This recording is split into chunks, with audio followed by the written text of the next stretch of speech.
Reka nongere mbasuhuze kandi mbashimiye inshuti bakunzi ba HPTV Rwanda kubwo kubana natwe hano muraba agaciro, tubashimira ko mudushyigikira umunsi ku wundi. Nitwa Ruben Masengesho, mbazaniye amakuru agezweho nk'uko mubizi. Hano twatambutse ibiganiro bitandukanye biba birimo amakuru agezweho mu masaha atandukanye y'umunsi ndetse n'inkuru zicukumbuye, ariko nanone tukabagezaho ibiganiro mu bisata bigiye bitandukanye. Niyo mpamvu rero ngarutse nje kubagezaho n'amakuru agezweho yo muri ano masaha. Ndaza guhera mu Rwanda mbabwire ko i Nyanza mu majyepfo umwana wari mu biruhuko yarohamye mu cyuzi. Mu mujyi wa Kigali ho hari kuvuga inkuru y'umukobwa wo muri Sudani y'Epfo wasabiwe gufungwa azira gukubita umwarimu we. Ndaza no kujya hanze y'u Rwanda mbabwire ko muri Kivu y'Amajyaruguru IDF yagabye ibitero bibiri yica abarenga 10. Ndaza no kubabwira ko muri Mozambique abagabo bo muri Mozambique bafite uruhara bari guhigwa bukware. Muri Algeria inkongi y'umuriro yibasiye ikigo cy'imfubyi yihitana abantu 11, abandi barakomereka. Ndaza no kubabwira ko Monzabi atishimiye amasezerano ya Visit Rwanda ndetse na Aston Villa. Uyu akaba ari umukinnyi wa Freiburg yo mu Budage ufite inkomoko muri Repubulika Iharanira Demokarasi ya Kongo. Hakaba hari gukekwa ko ariyo mpamvu. Byinshi kuri we ndetse n'izindi nkuru turaje tubirambure mu mwanya utarambiranye.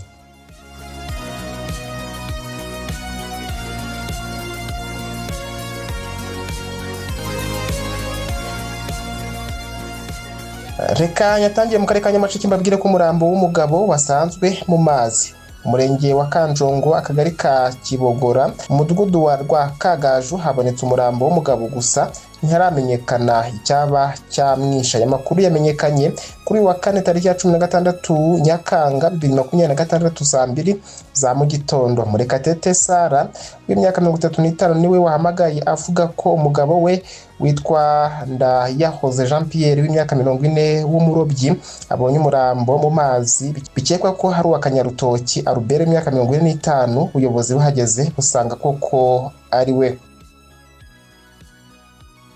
Reka dukomereze mu karere ka Nyanza babwire ko umwana wari mu biruhuko yarohamye mu cyuzi. Mu karere ka Nyanza umunyeshuri wari mu biruhuko mu muryango we yarohamye mu cyuzi, umubiri we ukaba ugishakishwa. Kwa 15 Nyakanga 2026 agana saa 5 z'amanywa nibwo uriya mwana yarohamye mu cyuzi cyitwa Base ku ruhande ruherereye mu mudugudu wa Kigarama mu kagari ka Kiruri mu murenge wa Mukingo ho mu karere ka Nyanza. Waguye mu mugezi yitwa Irasubiza Benoit uri mu kigero cy'imyaka 12 y'amavuko, yiga mu mwaka wa 3 w'amashuri abanza. Wakurikiraniye hafi aya makuru yabwiye Umuseke ko uyu mwana yaraje mu muryango mu biruhuko bikuru by'amashuri ajya koga araruhama mu cyuzi cya Base. Umwe mu bayobozi bo mu nzego z'ibanze yabwiye Umuseke ko kugeza ubu umubiri we utaraboneka ahubwo ukomeje gushakishwa. Reka dukomereze mu mujyi wa Kigali mbabwire ko umukobwa wo muri Sudani y'Epfo yasabiwe gufungwa azira gukubita umwarimu we. Viola RBB Albert umunyasudani y'Epfo wiga muri imwe muri kaminuza ziri mu mujyi wa Kigali yasabiwe gufungwa imyaka 3 no gutanga impozamarira ya miliyoni 9 azira gukubita umwarimu we no kumutera ubwoba ko azamwica. Ni urubanza rwaburanishijwe kuri wa 16 Nyakanga 2026 mu rukiko rw'ibanze rwa Kicukiro. Rwabanje gusubikwa inshuro ebyiri bitewe nuko ku nshuro ya mbere umwunganizi w'uyu mwarimu ari nawe urega atari yabonye igihe gihagije cyo kureba ibikubiye muri dosiye y'urubanza. Ku nshuro ya kabiri uregwa ntiyabashije kwitaba urukiko. RBB ukomoka muri Sudani y'Epfo akurikiranyweho ibyaha bibiri, hari byo gukubita no gukomeretsa hamwe n'icyo gukoresha ibikangisho. Ari gukurikiranwa afungiye kuri sitasiyo y'urwego rw'igihugu rw'ubugenzacyaha RIB ya Gikondo. Yatawe muri yombi nyuma yo kugirana ibibazo n'umwarimu bapfa amanota. Amakuru igihe ifite nuko ubu bushyamirane bwabaye tariki ya 4 Kamena 2026 ubwo umunyeshuri wiga mu mwaka wa 4 wari usigaje igihembwe kimwe ngo arangiza amasomo yashyamiranaga n'umwarimu ushinzwe gushyira amanota muri systeme ya kaminuza. Ubwo bushyamirane bwatangiye ubwo uyu mwarimu yajyaga kwigisha ari mu isomo uyu munyeshuri yari yaratsinzwe akaza kurisubiramo ariko yongera kuritsindwa. Asaba umwarimu ko noneho yamwongerera amanota kugira ngo atazongera agasubiramo. Yari yabonye amanota 23 kuri 60, asaba ko yongererwa amanota 7 kugira ngo agire amanota yo gutsinda, ariko umwarimu amubwira ko ibyo bidashoboka. Nyuma yaho uwo munyeshuri yakoze ikindi kizamini mu mu isomo yigishwa n'abandi barimu nabwo aratsindwa agira amanota 0 kuri 40. Umwarimu wahohotewe yavuze ko akimara gushyira ayo manota muri systeme aribwo yahise ahura n'uruva gusenya kuko wa munyeshuri akimubona yahise amusingira amukubita inki aramunosha kugeza amukomerekeje.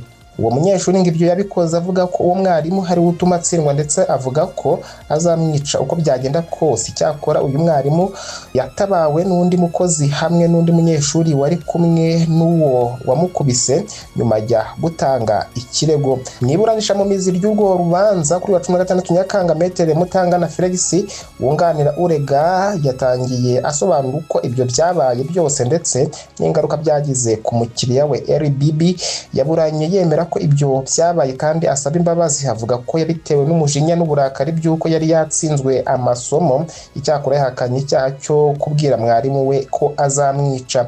Aho ariko Metere Mutangana yagaragaje ko nubwo uwo munyeshuri yahakanye ibyo bikangisho yakoresheje kuri mwarimu we, hari ibimenyetso byabyo bifatika kandi ko nabyo byashyizwe muri dosiye.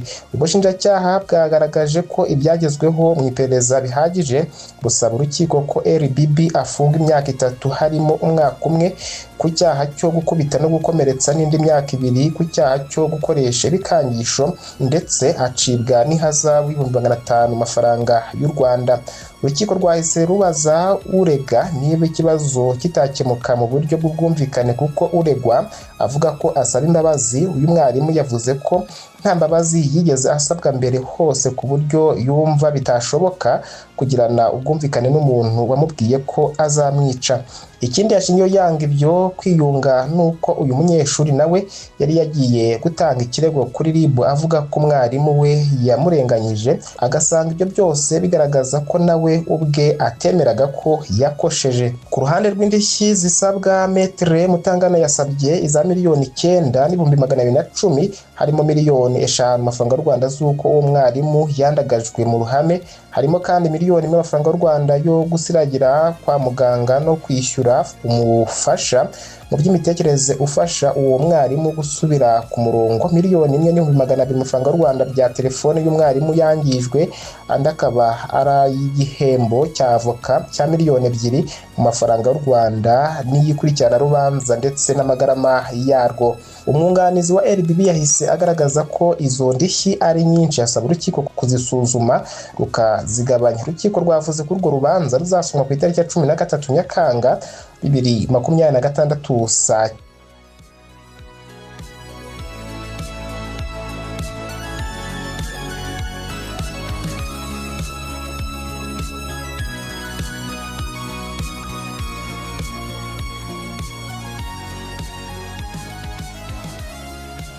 Reka dukomereze hanze u Rwanda babwire ko muri Kivu y'Amajyaruguru IDF yagabye ibitero 2 yica abarenga 10.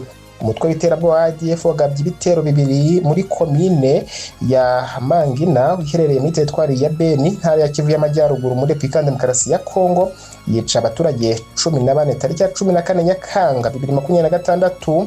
Abarwanyi ba IDF bagabye igitero mu mudugudu umwe wo muri Mangina, bica abaturage 4 barimo abo barashe, abandi babicisha intwaro gakondo. Ku mugoroba wa tariki ya 15 Nyakanga abarwanyi ba IDF bongeye gutera abaturage ba Mangina baturutse mu gace ka Mukukuru na muri Pizo, bica abandi 10 batwika inzu n'ibindi mitungo irimo na moto. Sosiyete sivile zigaragaza ko imibare yatangajwe y'abiciwe muri Mangina ari y'agateganyo, bityo ko ishobora kwiyongera kuko hari abaturage bagishakishwa. Raporo y'impuguke z'umuryango w'abibumbye zikurikirana umutekano muri Repubulika Demokarasi ya Kongo zigaragaza ko IDF ari umwe mu mitwe yishe abasivili benshi muri iki gihugu kuko barenze 1000 mu mwaka ushize. Uyu mutwe ukorera muri Beni no mu bice byo muri teritwari ya Rubero mu ntara ya Kivu y'Amajyaruguru ndetse na Irumu na Mambasa mu ntara ya Ituri. Reka dukomereze muri Mozambique mbabwire ko abagabo bo muri iki gihugu bafite uruhara bari guhigwa bukware. Amakuru ari gucicikana ku mbuga nkoranyambaga avuga ko abagabo bo muri Mozambique bafite uruhara bari gushakishwa kugira ngo bacibwe imitwe biturutse ku myumvire ivuga ko bafite zahabu mu mitwe yabo. Ibinyamakuru bimwe bivuga ko iyo myumvire yatejwe imbere na bamwe mu bavuzi gakondo. Ubuyobozi muri icyo gihugu bwemeje impfu z'abagabo babiri bafite uruhara bazize iyi myumvire bivugwa ko ipfuye. Bwatanze umuburo ko ubwicanyi bushobora kwiyongera. Reka dukomereze muri Algeria, tubabwire ko inkongi y'umuriro yibasiye ikigo cy'imfubyi yahitanye 11 abandi barakomereka. Abantu 11 bapfuye naho 19 barakomereka mu nkongi y'umuriro yabereye mu kigo cy'imfubyi mu nkengero z'umurwa mukuru Algeria mu gitondo cyo kuri uyu wa kane, nk'uko itangazamakuru rya leta ryabitangaje kuwa gatatu. Iyi nkongi y'umuriro yabereye mu kigo cy'imfubyi giherereye mu karere ka Mohammedia mu nkengero z'uburasirazuba bwa Algeria mu murwa mukuru wa Algeria. 10 mu bakomeretse bagize ubushye buri ku bukana butandukanye, mu gihe abashinzwe ubutabazi bakuye abantu 5 bafite ubumuga muri iki kigo cy'imfubyi babajyana ahantu hatekanye nk'uko ikigo gishinzwe kurengera abaturage cyabitangaje. Algeria imaze iminsi yibasiwe n'ubushyuhe bukabije, aho inzego zishinzwe kurinda abaturage zimaze kuzimya inkongi 913 mu gihugu hose kuva ku itariki ya 8 Nyakanga, nk'uko ikigo cy'itangazamakuru cya leta APC cyabitangaje kuwa gatatu. Reka dukomereze kuri inkuru ivuga yuko Manzabi ngatishimiye amasezerano ya Visit Rwanda na Aston Villa. John Manzabi wumvikanye na Aston Villa ntabwo yishimiye amasezerano y'iyi kipe yagiranye na Visit Rwanda. Amakuru ataremezwa n'impande zose aravuga ko igurwa ry'umukinnyi wo hagati John Manzabi muri Aston Villa rishobora kudakunda nyuma y'uko iyi kipe itangaje ubufatanye bushya na Visit Rwanda uzashyirwa ku gituza cy'imyambaro yayo. Bivugwa ko abahagariye Manzabi batishimiye aya masezerano kubera ko uyu mukinnyi afite inkomoko muri Repubulika Demokarasi ya Kongo, aho ababyeyi be bakomoka muri Angola ndetse na Repubulika Iharanira Demokarasi ya Kongo. Mu myaka ishize u Rwanda rwagiye rushinjwa n'impande zimwe na zimwe gufasha umutwe wa M23 ukorera mu burasirazuba bwa Repubulika Demokarasi ya Kongo, ibyo guverinoma y'u Rwanda yakomeje guhakana yivuye inyuma. Reuters yatangaje ko umuryango Amnesty International wanenze ubufatanye bwa Aston Villa na Visit Rwanda, uvuga ko bushobora gukoreshwa mu rwego rw'icyo wita gukoresha siporo mu kunoza isura yayo, ndetse unagaragaza ibirego bifitanye isano n'intambara ibera mu burasirazuba bwa Kongo. Aston Villa yamaze kumvikana na Freiburg mu kugura Manzabi, ndetse amakuru yari yabanje gutangazwa yavugaga ko impande zombi zamaze kumvikana ku masezerano bwite y'umukinnyi.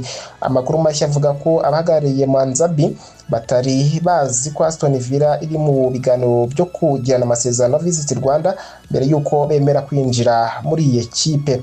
Kugeza ubu ntiharamenyekana niba iki kibazo gishobora guhagarika burundu kwerekeza muri Aston Villa. Nta makuru yizewe aratangazwa avuga ko Manzabi ashaka gusesa ayo masezerano.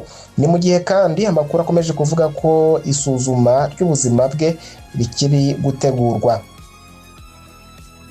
Nshuti bakunzi ba HPTV Rwanda, nabwo dusoje amakuru yaragezweho. Tubashimira ko mukomeza kubana natwe. Nge nitwa Ruben Masengesho, mukomeze kugira ibihe byiza.